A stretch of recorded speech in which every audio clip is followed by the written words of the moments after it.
Hi everyone, this is block number 6 for June for our block of the month challenge in Stitch It with Cricut Facebook group.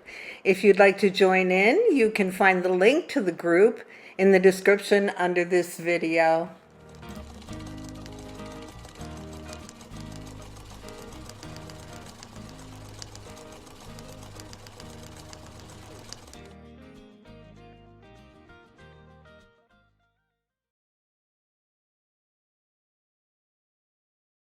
So this is a really quick square or block to put together. I'm sure you've already seen these techniques in our previous blocks, so it should go together easily for you. I'm just going to cut this half square triangle.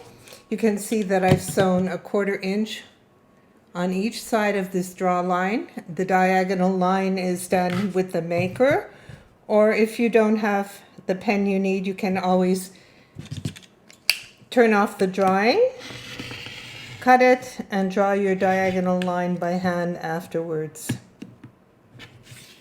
There we go. So that's all we have to do to get our half square triangle. I'll need to press that.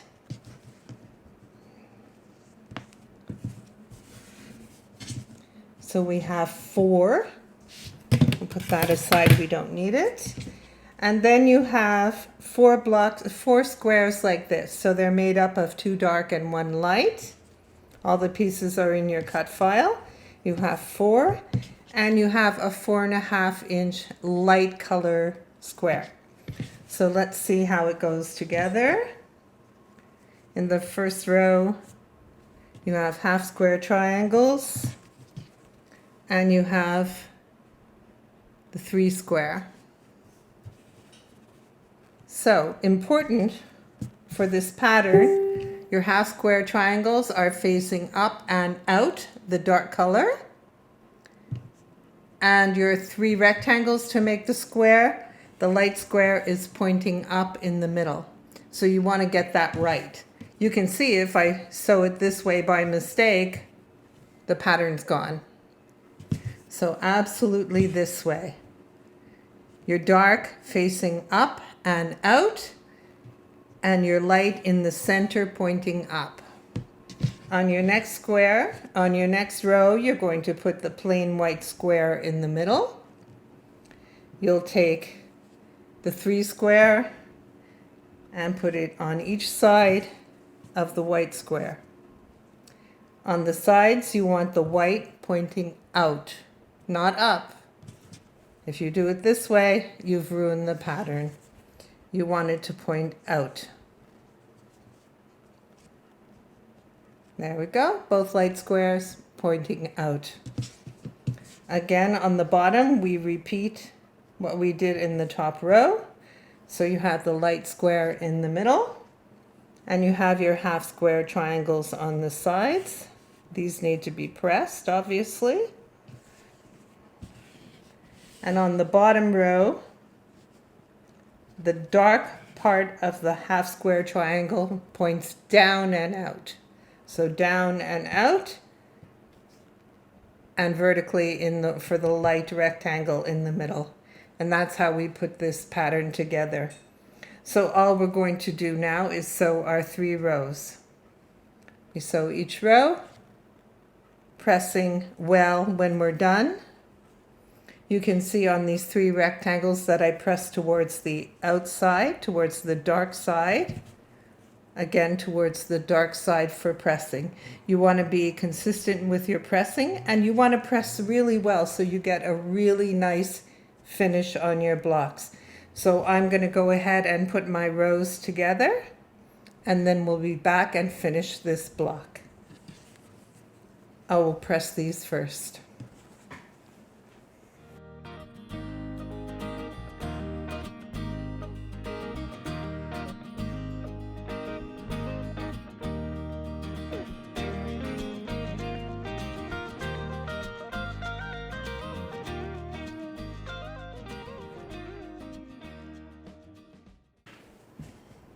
Okay, so I have all of my 3 rows done. So I wanted to show you that when I press them in opposite directions. So I press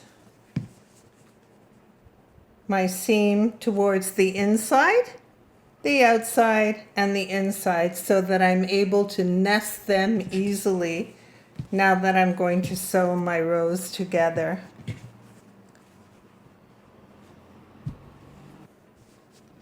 So I'm just going to grab a pin. I don't always pin, but when I'm doing a video, I do pin.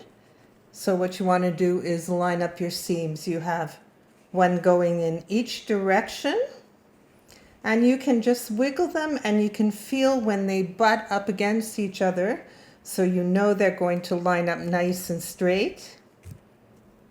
And I'm just going to put a pin in it to hold it in place. And we'll check to see that this side, this end is also nested, one seam in each direction, and they're butting right up against each other so we get a super nice corner. So I'm going to sew across, then I'll come back and attach the bottom to these two pieces, and I'm going to once again nest my seams, give it a really good press, and we'll be finished this block.